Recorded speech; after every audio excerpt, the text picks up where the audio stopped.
आज के इस सत्र में उपस्थित सभी मान्यवरों का तहे दिल से स्वागत है। मैं विशेष तौर पर मुख्य शिक्षणाधिकारी जिला वर्धा इनका आभार प्रकट करना चाहूँगी। उन्होंने इस सत्र को लेने की हमें अनुमति प्रदान की है। ये सत्र जो होने वाला है वो योगा डे के उपलक्ष्य में होने वाला है, जो कि 21 जून को है। योगा डे का अपना एक विशेष महत्व है और आज के दौर में हम सभी योग का इम्पोर्टेंस जान चुके हैं। हम सभी कहीं ना कहीं इसका इस्तेमाल हमारे डे टू डे लाइफ में, रोज़मर्रा की लाइफ में कर रहे हैं और इसी के माध्यम से हम आपके तरफ एक जानकारी लेके आए हैं जो सहज योग के बारे में बताने वाले हैं। तो इस सत्र का और इस योगा डे का एक कोरिलेशन हम कह सकते हैं, क्योंकि हम सभी इस कोरोना नाम की महामारी से जूझ रहे हैं। ना सिर्फ बड़े बल्कि बच्चे भी इस दौर से गुजर रहे हैं और हम यह जानते हैं बच्चों कि पिछले 1 साल से आप स्कूल नहीं गए हैं, आप अपने दोस्तों से मिल नहीं पा रहे हैं, आप वो जो बचपन की यादें हैं उसको जी नहीं पा रहे हैं, वो जो आनंद है उसका उपभोग नहीं ले रहे हैं और इसका कारण है ये कोरोना महामारी। तो ये महामारी ने हमें बहुत कुछ सिखा दिया है और इसी के मद्देनज़र हम इस सत्र को लेके आपके सामने उपस्थित हो रहे हैं। हम जानते हैं इस कोरोना की वजह से आप कहीं ना कहीं डरे हुए हैं, आपके ऊपर भी कुछ प्रेशर है, आप भी कहीं ना कहीं अकेले पड़ चुके हैं। तो इस सब से निकलने का क्या कुछ टेक्निक है? तो वही टेक्निक है सहज योगा ध्यान पद्धति और यही जानकारी लेके आज हम आपके सामने उपस्थित हुए हैं। बच्चों, इस सत्र के बारे में थोड़ी सी जानकारी मैं दूं आपको। हम हमारे शरीर के बारे में तो जानते हैं, लेकिन शरीर के अंदर जो ऊर्जा केंद्र होते हैं उसके बारे में नहीं जानते। तो आज हम यही ऊर्जा केंद्र के बारे में जानकारी लेके आपके सामने आए हैं। ये ऊर्जा केंद्र कैसे हमारे अंदर कार्य करते हैं, हमारे अंदर की जो शक्ति है, हमारे अंदर की जो ऊर्जा है, वो हमें किस तरह मददगार साबित होती है हमारे स्कूली दिनों में, हमारी पढ़ाई को याद रखने के लिए या हमारे जो गोल हमने सेट किए हैं उसको अचीव करने में ये किस तरह हमें मदद करती है। इससे लेकर जो जानकारी है वही जानकारी लेके हम आपके सामने आए हुए हैं। ये जानकारी सिर्फ जानकारी नहीं है, बल्कि इस सत्र के अंत में आपसे कुछ योग के टेक्निक सिखाए जाएंगे और वो आपसे कराए जाएंगे बच्चों। तो मैं आपसे ये गुजारिश करूंगी कि कृपया ये सत्र जो है अंत तक देखिए और वो जो विधि बताने वाले हैं योग की, वो विधि का आप ज़रूर से अवलंब कीजिए, उसको सीखिए और उसको अपने इम्प्लीमेंटेशन कीजिए, ताकि आप अपने स्कूली लाइफ में जो प्रॉब्लम्स हैं उससे आप कहीं ना कहीं निजात पा सकते हैं।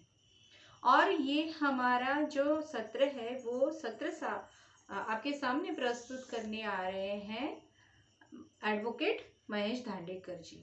अब महेश भैया जो है वे खुद सहज योग का प्रैक्टिस कर रहे हैं, वो ध्यान धारणा कर रहे हैं और वो अपने स्कूल के दिनों से ये सब कर रहे हैं। तो वे बेहतर तरीके से आपको बता सकते हैं कि ये ध्यान के क्या फायदे हो सकते हैं। ये जो जानकारी है आपके साथ जो शेयर करने वाले हैं, उससे आप अपने रोज़मर्रा के जीवन में कैसे इस्तेमाल कर सकते हैं, पढ़ाई के दौरान उसका कैसा एडवांटेज आपको मिल सकता है, इसके बारे में वो खुद अपने एक्सपीरियंस शेयर करने जा रहे हैं। वे अभी एडवोकेट हैं और वो नागपुर में जो हाई कोर्ट की बेंच है वहाँ पे प्रैक्टिस कर रहे हैं। तो ये उन्होंने ये माध्यम सहयोग के माध्यम के द्वारा ये अचीव किया है और इसका अभी भी इस्तेमाल कर रहे हैं और किस तरह उनको ये कारगर साबित हो रहा है, इसी के बारे में लेके जानकारी वो आपके सामने आने वाले हैं। तो बच्चों, हम आपसे ये गुजारिश करेंगे कि कृपया ये सत्र पूरी तरीके से सुनिए, आपकी इच्छा के अनुरूप सुनिए और ध्यान से सुनिए और उसके बाद अंत में जो आपको डेमोन्स्ट्रेशन दिखाया जाएगा उसको बिल्कुल करना है आपको और उसकी प्रैक्टिस करना है। उसके क्या आपको अनुभव प्राप्त हुए, इसके बारे में जो भी जानकारी आप प्राप्त करना चाहते हैं वो हमसे या आपके टीचर्स से आप शेयर कीजिए और ये सत्र बिल्कुल अंत तक देखिएगा। आप सभी ज्ञानी बच्चे हैं, आप इस दौर के बच्चे हैं, आप सभी अच्छे से जानते हैं इस ऑनलाइन प्लेटफॉर्म का इस्तेमाल करके कैसे अपने आप को अपडेट रखना है, ये आप जानते हैं। तो यही वजह है कि हम आपसे ऑनलाइन प्लेटफॉर्म पे मिल रहे हैं, लेकिन आप ये ज़रूर से प्रैक्टिस कीजिए और उसका इस्तेमाल कीजिए।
आप सभी युवा, सभी बच्चे, सभी स्कूल के शिक्षक, आप जो भी ऑनलाइन व्यूअर्स हमसे आज यहाँ पर जुड़े हैं, आपका हृदय से हम स्वागत करते हैं। इस अंतर्राष्ट्रीय योग दिवस की आप सभी को ढेर सारी शुभकामनाएं।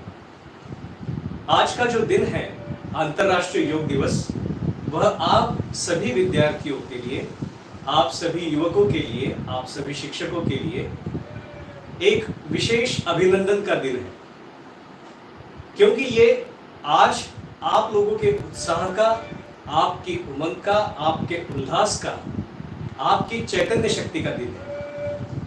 अब यदि ये पूछा जाए कि ये क्यों कहा गया कि ये आपके उत्साह का, नव चैतन्य का, उमंग का दिन है, तो एक बड़ी रोचक चीज मैं आपसे शेयर करना चाहूंगा कि जब इस कार्यक्रम का निमंत्रण हमने स्कूल के प्रमुखों से, स्कूल की व्यवस्थापन समिति से विनती की कि ये बच्चों तक पहुंचाइए और बच्चों को, युवाओं को, विद्यार्थियों को और जो भी अपने जीवन में सकारात्मक बदलाव लाना चाहते हैं, उन्हें इस लिंक को उपलब्ध करवा दीजिए। तो बड़े हर्षोल्लास के साथ कई सारे शिक्षक, कई स्कूल के प्रमुख और इवन शिक्षक क्षेत्र के, शिक्षा क्षेत्र के कुछ गवर्नमेंट एम्प्लॉइज, शिक्षणाधिकारी, इन सब लोगों ने बड़ी सहृदयता से हमें सहयोग किया और आप सभी युवाओं तक, आप बच्चों तक, आप शिक्षकों तक इन सारी ऑनलाइन लिंक्स को पहुंचाने के लिए हमारी बहुत मदद की है। मैं उन सभी को हृदय से इस सत्र के माध्यम से धन्यवाद देता हूं और इस सत्र में उन्हें हृदयपूर्वक आमंत्रित करता हूं। एक और चीज जिसके लिए यह दिन आप युवाओं और विद्यार्थियों के हर्षोल्लास के और उमंग का दिन कहा जाएगा, क्योंकि इतिहास में हमने ऐसे कई उदाहरण देखे हैं कि कई महान जितने व्यक्तित्व इतिहास में हुए हैं और अभी वर्तमान में भी जो कई लेजेंडरी पर्सनालिटीज हम लोग देखते हैं, उन सभी के पर्सनालिटीज का जो महानता है, उनके पर्सनालिटीज में जो ऐतिहासिक चीज है, वो उनकी बाल्यावस्था और वो उनकी युवावस्था में ही दिखने लग जाती है और तभी जमाने ने, इस संसार ने उनकी इस महानता को परिचय किया और फिर उनका गुणगान किया। इतिहास की यदि हम कुछ उदाहरण देखें तो आप झांसी की रानी लक्ष्मीबाई का उदाहरण ले लीजिए, आप छत्रपति शिवाजी महाराज का उदाहरण ले लीजिए, आप संत ज्ञानेश्वर जी का उदाहरण ले लीजिए, या वर्तमान काल में यदि देखें तो हमारे क्रिकेट सम्राट सचिन तेंदुलकर, ग्रैंड मास्टर विश्वनाथन आनंद और फिलहाल में भारतीय क्रिकेट टीम के कप्तान विराट कोहली, और ऐसे कई अनगिनत उदाहरण हैं जो ऐतिहासिक कार्य तो कर रहे हैं, पर उनका यह ऐतिहासिक महत्व उन्होंने अपनी बाल्यावस्था और अपनी युवावस्था में ही सबको समझाकर बताया है। और ये सभी लोग इस देश की, इस संस्कृति की, इस मिट्टी का एक गोल्डन एसेट है। हम लोग तो ये कहेंगे कि आज आप सभी लोग जो इस प्रोग्राम को ऑनलाइन देख रहे हैं, इस कार्यक्रम का हिस्सा बनना चाहते हैं, आप सभी भी इस देश का, इस संस्कृति का एक बहुत इनवैल्यूएबल एसेट है, गोल्डन एसेट है। ये मैं क्यों कह रहा हूं? क्योंकि ये जो सारे ऐतिहासिक कैरेक्टर हो गए, ये जो सारे ऐतिहासिक पात्र जिनके बारे में मैंने आपसे चर्चा करी, इन सभी व्यक्तियों ने उनके अंदर की जो ऊर्जा थी, उनके अंदर की जो शक्ति थी, उनके अंदर जो एनर्जी थी, उस एनर्जी को अपनी बाल्यावस्था में, अपनी युवावस्था में ही पहचाना, उसे उन्होंने एक्सप्लोर किया, उसे फोकस किया और फिर उसी को कैपिटलाइज करके अपने डे टू डे लाइफ में उसका उपयोग किया। या यूं कह सकते हैं कि उन्होंने अपनी संपूर्ण शक्तियों का अपने जीवन में योग हासिल किया, अपने संपूर्ण शक्तियों से उन्होंने अपना योग किया और फिर उसे अपने डेली लाइफ में, अपने रूटीन लाइफ में प्रतिबिंबित किया। आप लोग भी ऐसा कर सकते हैं, निश्चित ही आप सब लोग ऐसा कर सकते हैं। और मैं तो यह आपको आश्वस्त करना चाहता हूं कि यदि आज के इस सत्र को आप पूरे तरीके से देखते हैं, आप एंड तक इस वीडियो को देखते हैं और हमारे साथ इस ध्यान की अनुभूति लेते हैं, क्योंकि इस सत्र में हम दोनों करवाएंगे। पहले तो ध्यान के ऊपर, योग के ऊपर चर्चा करेंगे, उसके बाद में एक छोटा सा ध्यान का अनुभव लेंगे। उस ध्यान के अंत में आप पाएंगे कि आप अपने आप से एक रूप हो गए, आप अपने आप से, अपनी शक्तियों में आप एक रूप हो गए और आप पूरे तरीके से स्थिर हो गए। तो इस सत्र के अंत में और इस योग के आधार पर आप भी अपने आप की एक स्वयं सक्सेसफुल लाइफ स्टोरी लिख सकते हैं। एक ऐसी सक्सेसफुल लाइफ स्टोरी लिखेंगे जिसके स्वयं हीरो आप होंगे।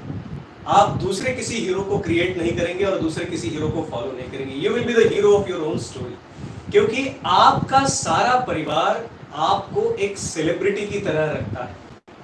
सारा परिवार ये देखता है कि आपकी अचीवमेंट्स कैसे हासिल होंगी, आपका करियर कैसे डेवलप होगा, आप कैसे डेवलप होंगे। आपके इर्द गिर्द सारे परिवार का प्लानिंग घूमता है।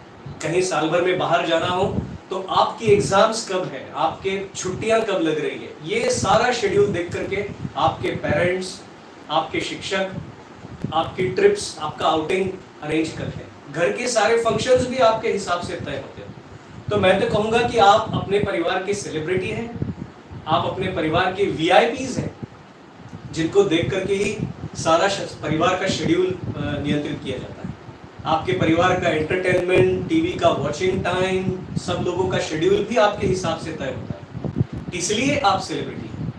एक और उदाहरण कि जब भी कोई रिश्तेदार आपके घर आता है, जब भी कोई नया व्यक्ति आपके परिवार के परिचय में आता है और वो आपके घर पे आता है, तो सबसे पहले ये जानना चाहता है कि परिवार में बच्चे कितने हैं, युवा कितने हैं, वो क्या करते हैं, क्या उनका प्रोफेशन है, क्या उनकी एकेडमिक, क्या उनका डिस्क्रिप्शन है, ये सारा वो जानना चाहते हैं।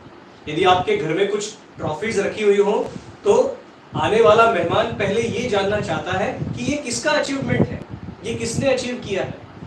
और जब ये सवाल पूछे जाते हैं तो आपके माता पिता, आपके बड़े भाई बहन या आपके दादा दादी, आपका मित्र परिवार आपके बारे में बताने के लिए बड़ा फक्र महसूस करता है। उन्हें बड़ा आनंद होता है, क्योंकि उनके लिए केवल आप ही एक द नेक्स्ट जनरेशन है।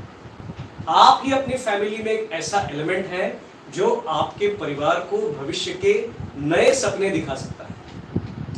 तो अब सोचिए, जो लोग परिवार के सेलिब्रिटीज हैं, जो लोग परिवार की इतनी उमंगें जिनसे जुड़ी हुई है, तो ऐसे लोगों का अपने जीवन के प्रति, अपने द नेक्स्ट जनरेशन होने के प्रति क्या अप्रोच होना चाहिए और क्या हमारा अप्रोच अभी है, क्या हमारी प्राथमिकताएं हैं, किन चीज़ों को हम प्रायोरिटीज दे रहे हैं। तो हम देखते हैं कि कभी कभी हमारे इर्द गिर्द एक ऐसा फ्रेंड सर्कल हमें दिखाई देता है, या हमारी युवाओं की, हमारी अभी के बच्चों की जो एक परिस्थिति है, उनके करियर को लेकर, उनके भविष्य को लेकर, उनके जीवन को लेकर, उसके बारे में बातचीत करते हैं। कुछ हमारे युवा भाई या कुछ हमारे विद्यार्थी बहन या भाई ऐसे होते हैं कि जो अपने करियर के बारे में, अपने भविष्य के बारे में बिल्कुल भी प्रोग्रेसिव नहीं होते। उन्हें इस बात की चिंता ही नहीं होती कि आगे क्या करना है। कुछ लोग होते हैं पर वो हमेशा परिस्थितियों में अपना डिफेंस ढूंढते फिरते हैं कि मेरा तो शैक्षणिक वातावरण ही, मैं जिस गांव में या शहर में रहता हूँ वहाँ का शैक्षणिक वातावरण ठीक नहीं है, मेरा फ्रेंड सर्कल ठीक नहीं है, या मेरे परिवार से मुझे सपोर्ट नहीं मिलता है, इन सारी चीज़ों के बारे में वो हमेशा डिफेंस ढूंढते रहते हैं। कुछ लोग ऐसे होते हैं कि वो इतने बिंदास होते हैं कि हमारे भविष्य में हमें क्या करना है, क्या नहीं करना है, इसके बारे में उनके पास कोई नियोजन नहीं होता, कोई विचार नहीं होता, और एक कटी पतंग की तरह वो केवल परिस्थितियों में इधर से उधर, उधर से इधर, हालात के थपेड़े के समान घूमते रहते हैं। तो आप मुझे बताइए, क्या इस तरीके से यदि हम परिस्थितियों के सामने घुटने टेक दें और अपने अंदर की ऊर्जा का उपयोग न करें, तो क्या हम द सक्सेसफुल नेक्स्ट जनरेशन बन पाएंगे? निश्चित ही नहीं बन पाएंगे। तो कैसे बन सकते हैं? तो आज हम इसी सक्सेस की पूंजी पर आपसे बातचीत करने वाले हैं, आपको बताने वाले हैं सहयोग के बारे में और सहयोग की सम्माननीय संस्थापिका श्री माता जी के बारे में। आप सहयोग की आद्य संस्थापिका डॉक्टर निर्मला देवी श्रीवास्तव हैं, जिन्हें समूचे विश्व में हम सभी श्री माता जी के नाम से पहचानते हैं। श्री माता जी का जन्म स्वतंत्रता पूर्व के काल में सन 1923 में हुआ और वे अपने बाल्यावस्था में गांधी जी के साथ स्वतंत्रता संग्राम में सहभागी रही। बाद में वे स्वयं मेडिकल साइंस की स्टूडेंट थी, मेडिकल साइंस का उन्होंने अध्ययन किया और सन 1970 में उन्होंने सहयोग नामक इस विज्ञान का आविष्कार किया।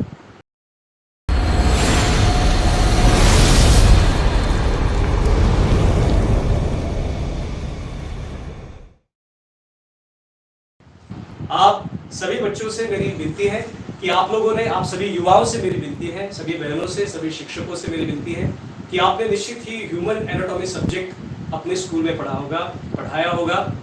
तो आज उसी ह्यूमन एनाटॉमी का कुछ पार्ट हम इस चित्र में देखने वाले हैं। आप ध्यानपूर्वक पहले इस चित्र को देख लें, इसे समझें और बाद में हम बहुत छोटा सा एक ध्यान का अनुभव लेंगे।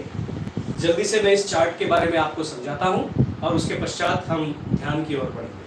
तो आप इस चार्ट में जो देख रहे हैं, जिस प्रकार हम जमीन पर बैठते हैं आराम से अपने दोनों हाथ खोल करके, उस प्रकार हाथ खोल करके इस चित्र में आपको ये डायग्राम दिखाई दिया है। ये जो चित्र है ये हमारी ही सेंट्रल नर्वस सिस्टम माने मध्य नाड़ी तंत्र का हिस्सा इस चित्र में दिखाया गया है। इस मध्य नाड़ी तंत्र के हमारे शरीर में मुख्यतः दो भाग होते हैं। बच्चों ध्यान से सुनिएगा।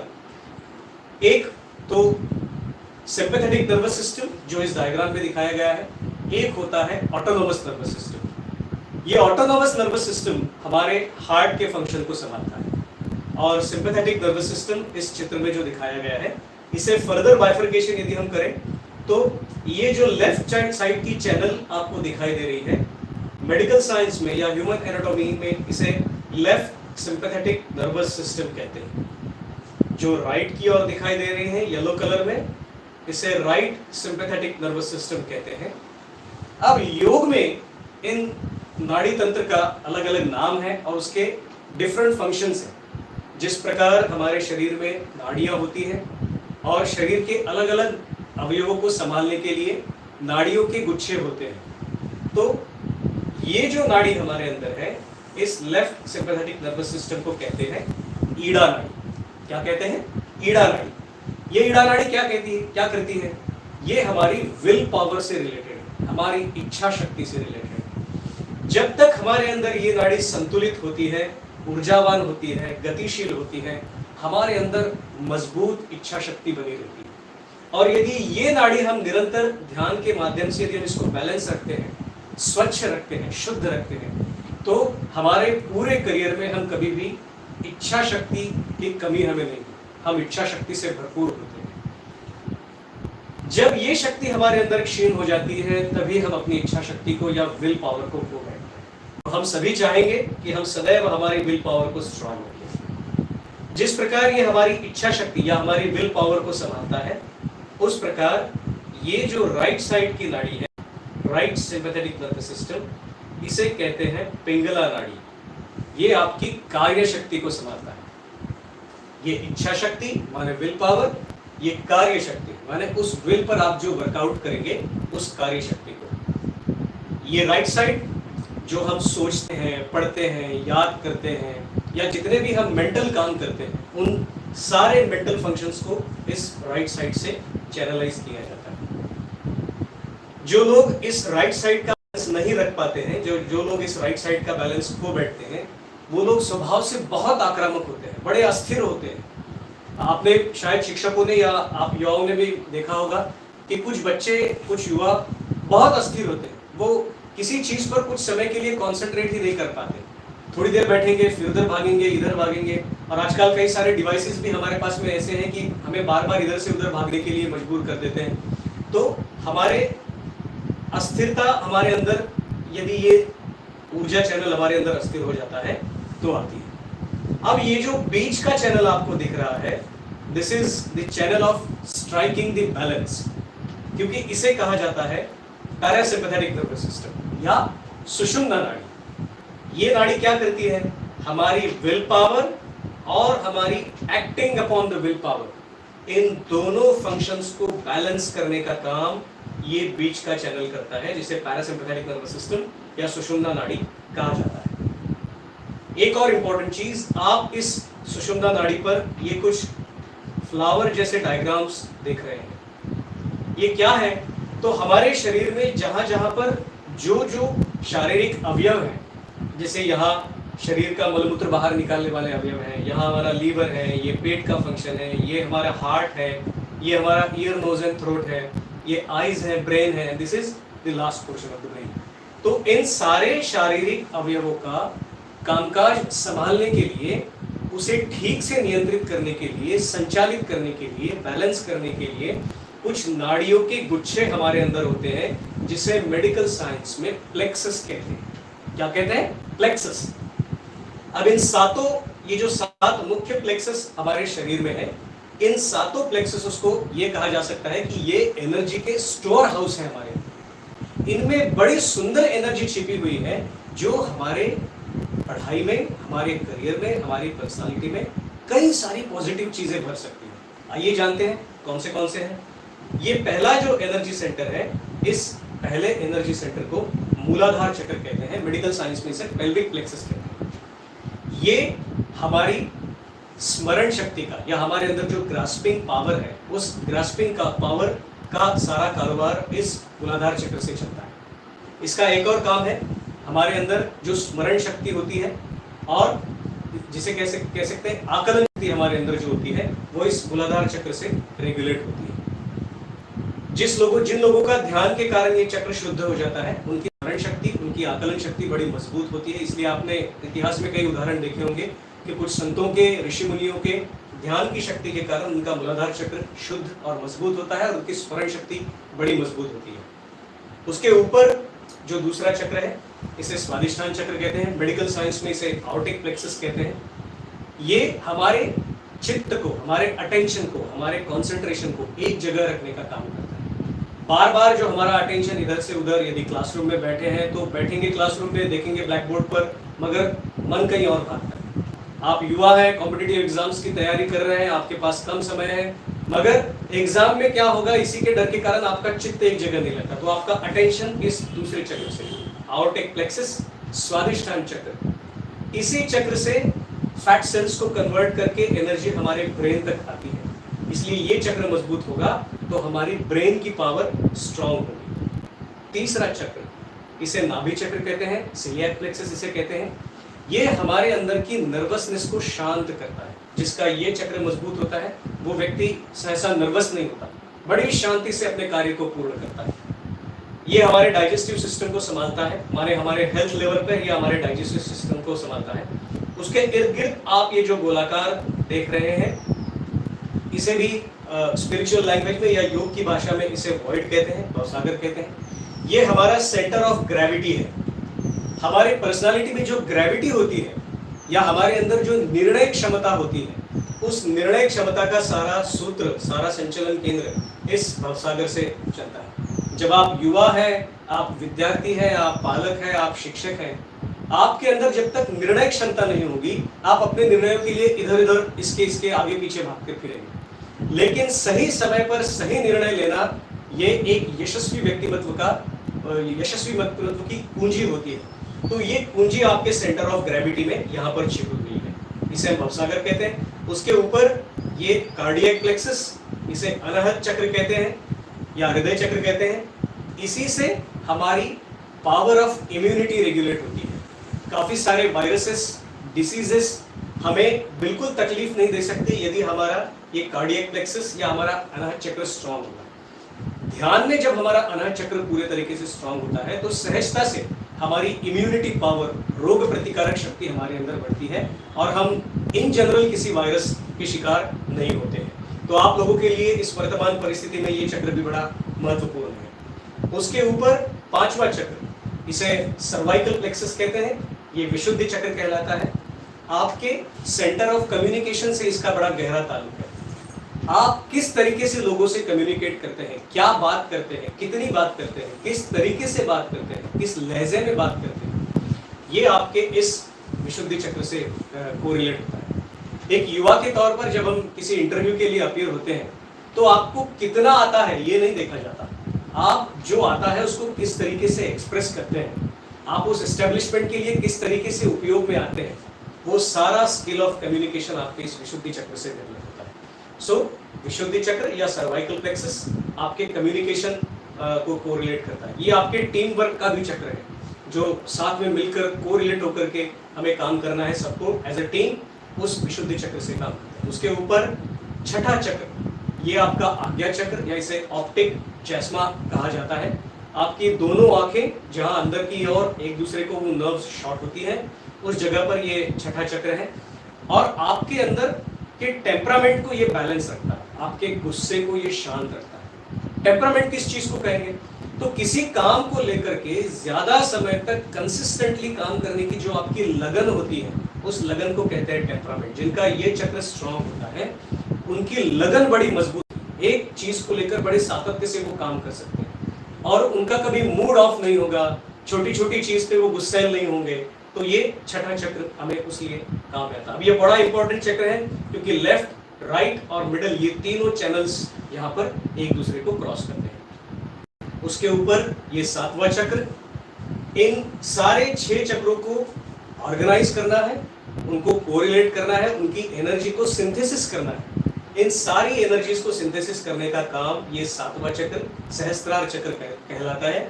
इसे लिम्बिक एरिया कहते हैं, हमारे सर में इस जगह पर ये स्थित होता है। या आपने कभी 1 साल से छोटे बच्चे के सर पर यदि हाथ लगाया होगा तो जहां पर नाजुक तालु होता है वहां पर ये सातवां चक्र आपके अंदर होता है, जिसके कारण आप अपने सातों बचे हुए 6 चक्रों को कोरिलेट करते हैं। अब एक और बड़ी इंपॉर्टेंट एनर्जी हमारे अंदर बैठी हुई है जिसके बारे में मैं आपको बताता हूँ।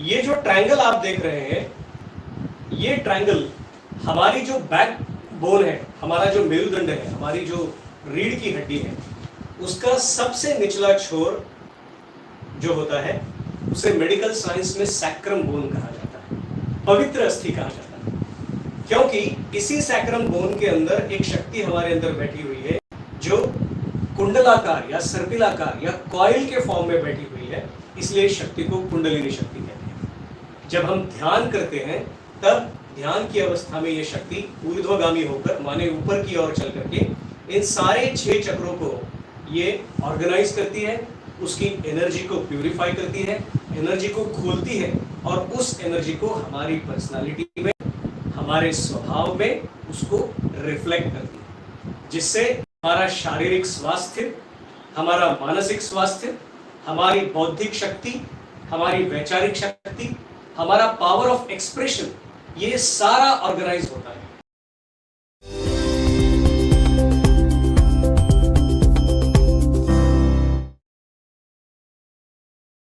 तो करना क्या है? आपको आराम से बैठना है, आपके दोनों हाथ इस डायग्राम में जिस तरीके से दिखाए हैं इस तरीके से खोल के आपको रखना है। कई बार जब हम ध्यान करते हैं तो हम इस तरीके से या इस तरीके से या इस तरीके से करते हैं, कृपया ऐसा न करें, हाथों को खोल के रखें क्योंकि ये सारे एनर्जी पॉइंट्स आपके खुले रहेंगे तो एनर्जी का फ्लो आपके अंदर चलता हुआ आपको महसूस होगा। आराम से दोनों हाथ खोल लें, अपनी गोद में रख लें, जहां तक पॉसिबल हो सीधे बैठ जाएं और सारी स्टेप्स को ध्यान से सुनें। तो हम क्या करेंगे? सबसे पहले हम ब्रीदिंग एक्सरसाइज करेंगे। तो ब्रीदिंग किस प्रकार करना है? गहरा श्वास आपको आपके अंदर लेना है, 2 सेकंड्स तक उसको पकड़ के रखना है, फिर धीरे धीरे धीरे धीरे आप उस श्वास को छोड़ेंगे। पुनः 2 सेकंड खाली पेट रुकेंगे, फिर श्वास को पूर्ण तरीके से अंदर लेंगे, 2 सेकंड पकड़ेंगे, फिर श्वास को बाहर छोड़ेंगे, खाली पेट 2 सेकंड रहेंगे। इस तरीके से 7-8 बार यदि हम इसको करते हैं तो हमारा ब्लड सर्कुलेशन, हमारी हार्ट बीट, हमारा अटेंशन धीरे धीरे धीरे पूर्ण रूप से संतुलित हो जाएगा। आप पूरे तरीके से बैलेंस हो जाएंगे। इस बैलेंसिंग को हासिल करने के बाद में आपको आपका दाहिना हाथ, द राइट हैंड, आपके हृदय पर रखना है। यहां पर हाथ रख करके सारा कंसंट्रेशन आप अपने हृदय में लगाएं और बड़ी विनम्रता से आप अपने हृदय में एक प्रार्थना कर सकते हैं।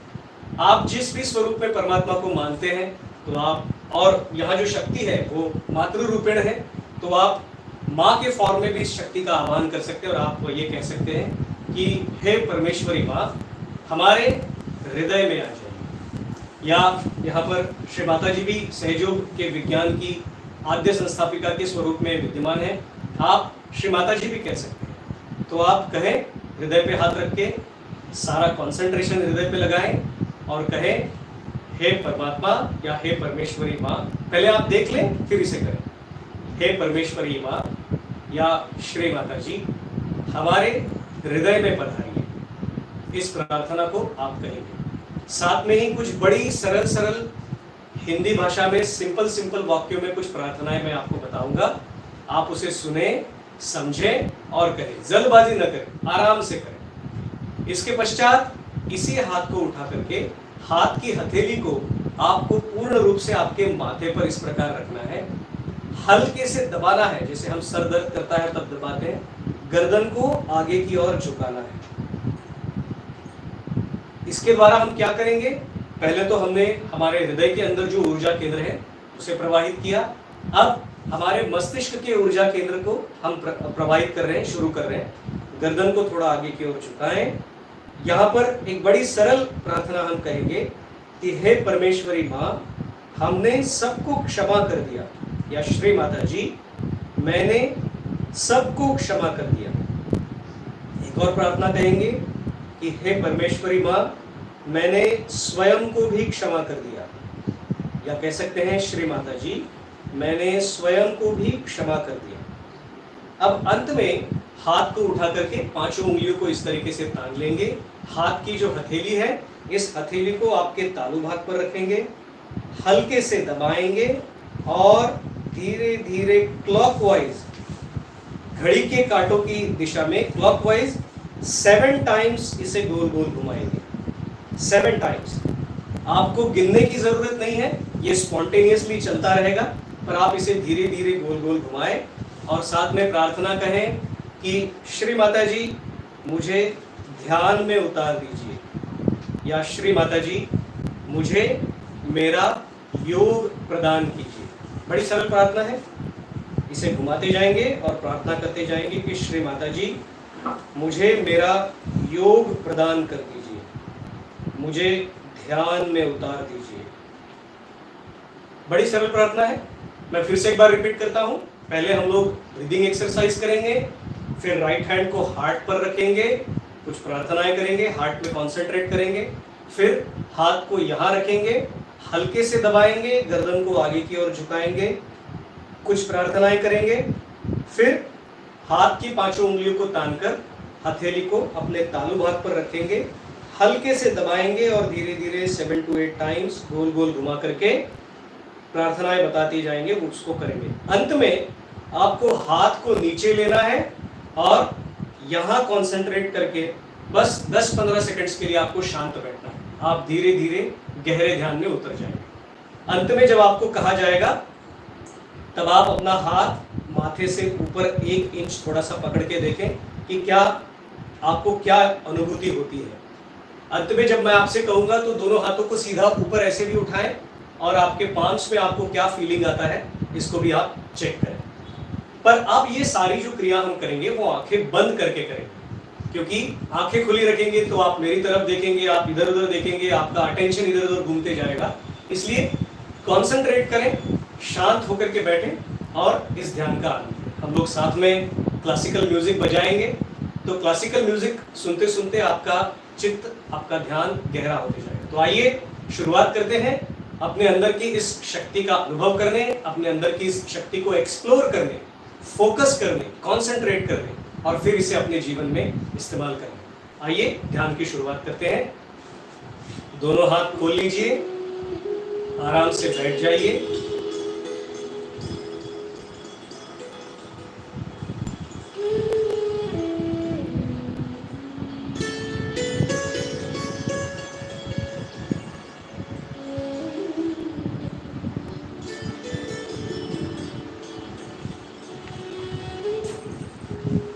शांत होकर दोनों हाथ अपनी गोद में,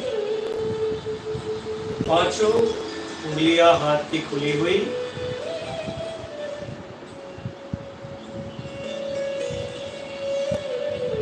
अब हम ब्रीदिंग एक्सरसाइज की शुरुआत करेंगे। बड़े धीरे धीरे आराम से लंबा और गहरा श्वास अपने अंदर लें। 2 सेकंड रुके,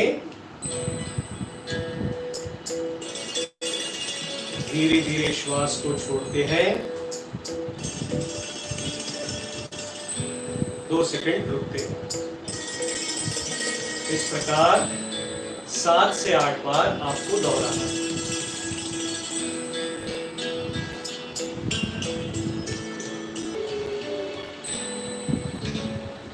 आप सबसे विनती है कि अपने दाहिने हाथ को अपने हृदय पर रखें, on the left side of your heart। हृदय पर दाहिने हाथ को रखें। सारा कंसंट्रेशन अपने हृदय में लगाएं।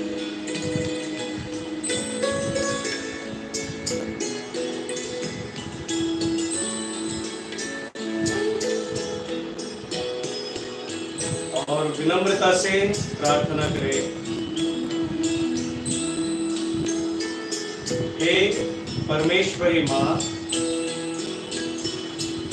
मैं एक शुद्ध आत्मा हूँ। कृपया मेरे हृदय में पधारिए।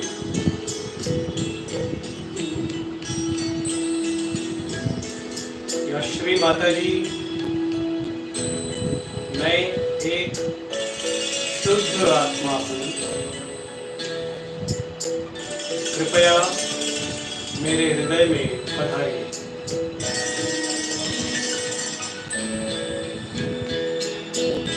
इस प्रार्थना को बड़े आराम से, सुकून से आप 10-12 बार करें।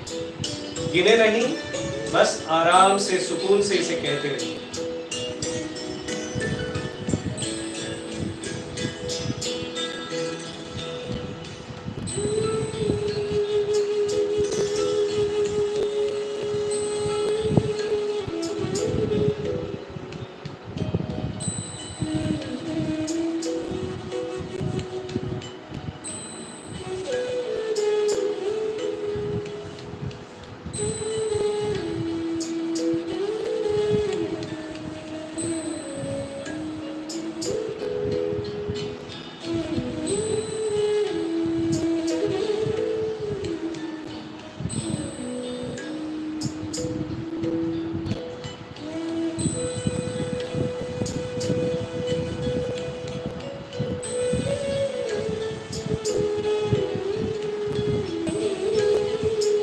अब धीरे से इस दाहिने हाथ की हथेली को अपने माथे पर रखें।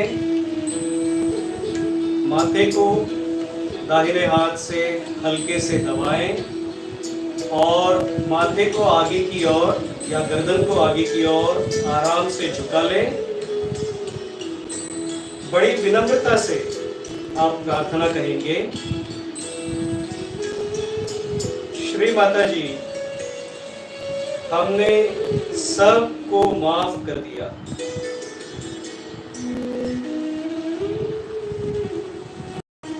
श्री माता जी, हमने सबको माफ कर दिया।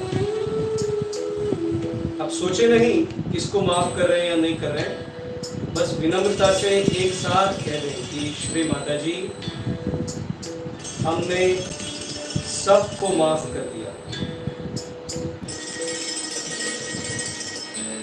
एक और प्रार्थना करें, श्री माता जी, हमने स्वयं को भी माफ कर दिया।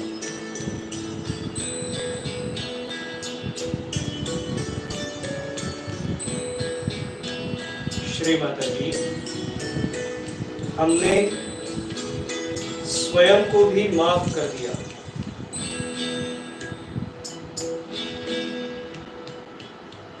अभी गर्दन को झुका हुआ ही रखें और दाहिने हाथ की हथेली को थोड़ा सा स्ट्रेच करें, सीधा करें। पांचों उंगलियों को थोड़ा सा तान लें।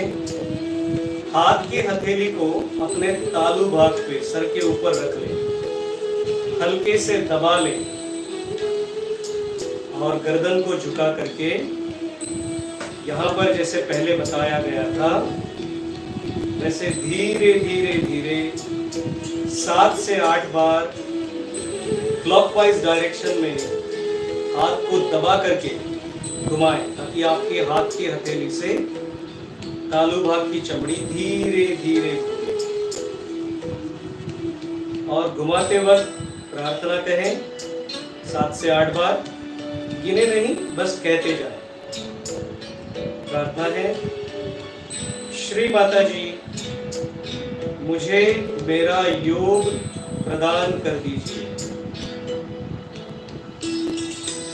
या हे परमेश्वरी माँ, हमें हमारा योग प्रदान कर दीजिए।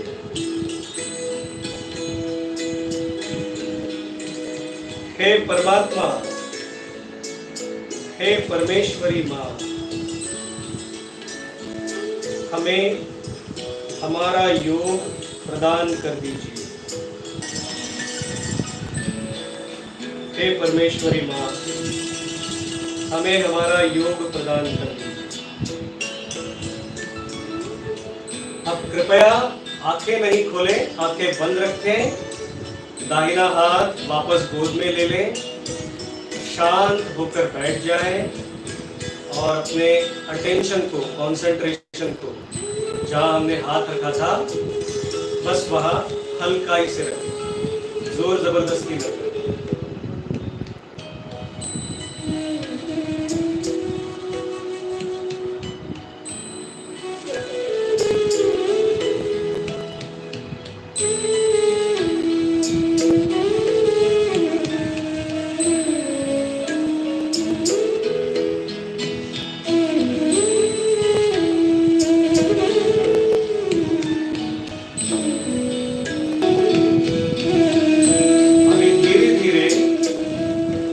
दाहिने हाथ को अपने तालू भाग पर पुनः ले जाएं और 1 इंच हाथ को ऊपर पकड़ना है। सर पे रखना नहीं है, हाथ को 1 इंच ऊपर पकड़िए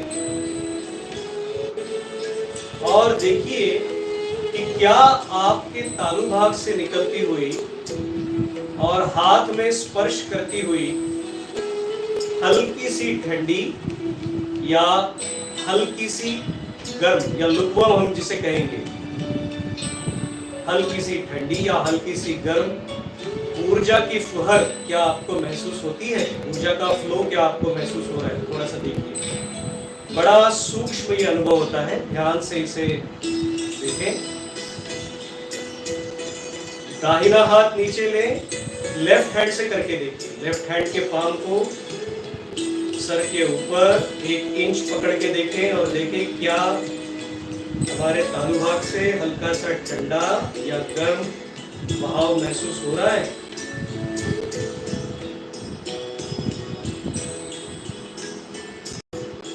अब दोनों हाथों को सीधे हवा में ऊंचे ऊपर उठाएं, जैसे अंपायर सिक्सर सिग्निफाई करता है उस प्रकार। हाथों की हथेलियां, उंगलियां पूरे तरीके से खुली छोड़ दो और आंखें बंद ही रखें। आकाश पर देखते हुए लुक टुवर्ड द स्काई और क्वेश्चन पूछे अपने आप से मन ही मन। श्री माता जी, क्या यही हमारे अंदर का चैतन्य प्रवाह है? या श्री माता जी, क्या यही हमारी चैतन्य शक्ति है? श्री माता जी, क्या यही हमारी पॉजिटिव एनर्जी है? धीरे धीरे धीरे दोनों हाथों को अपनी गोद में ले आए, आंखें बंद ही रखें और अब देखें कि क्या हाथ की हथेली के बीचों बीच, दोनों हाथों की हथेली के बीचों बीच हमें कुछ सर्कुलर मोशन, कुछ घूमता हुआ फील होता है, या हाथों की उंगलियों के छोर पर हमें हल्का सा ठंडा, हल्का सा गर्म या थोड़ी चुभन, हैवीनेस कुछ फील होता है।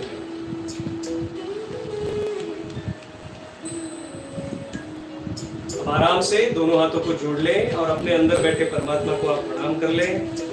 आदरपूर्वक श्री माता जी को भी आप प्रणाम कर लें और बड़े धीरे धीरे आराम से आप अपनी आंखें खोल सकते हैं।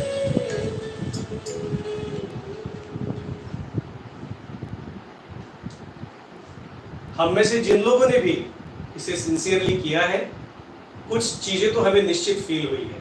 यहाँ या तो ठंडा या गर्म महसूस हुआ है, मन पूरे तरीके से शांत हो गया है, विचारों की गति एकदम शांत हो गई है, हाथों में यहाँ या यहाँ सर्कुलर मोशन और हाथों के छोर पर, उंगलियों के छोर पर टिंगलिंग, ठंडा या थोड़ा हैवीनेस हमें फील हो रहा होगा। और जैसे हम गहरी नींद के बाद उठते हैं, रिलैक्स होते हैं, उस रिलैक्सेशन को हम अपने अंदर फील कर रहे हैं। यही पहला अनुभव है। आज बस पहला बीज हमारे अंदर उस शक्ति का बोया गया है। इसमें और हमें काफी सारी चीजें आगे सीखनी है। तो आज के लिए हम आपसे इतना अपील करना चाहते हैं कि जो 4 स्टेप्स हमने आपको बताई, ब्रीदिंग 1 2 3, इसको आप घर में रोज करें। पढ़ाई करने से पहले, सुबह उठने के बाद, जब भी आपको समय मिले इसे जरूर करें।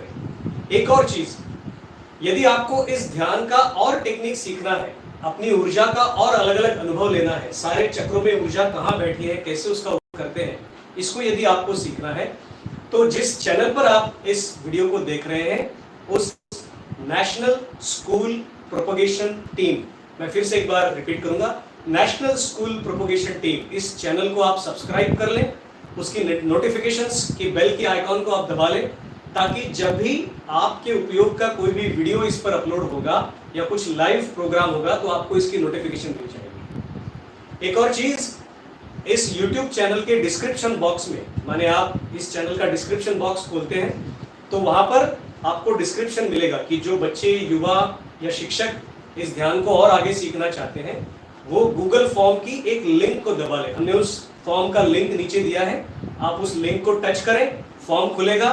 बहुत सरल सा फॉर्म है, आप उसे भर दीजिए, वो फॉर्म हम तक आ जाएगा, फिर हम आपसे संपर्क करेंगे और आपको ये सारा ज्ञान, सारा विज्ञान फ्री ऑफ कॉस्ट ऑनलाइन माध्यम से, ध्यान केंद्रों के माध्यम से आपको सिखा पाएंगे।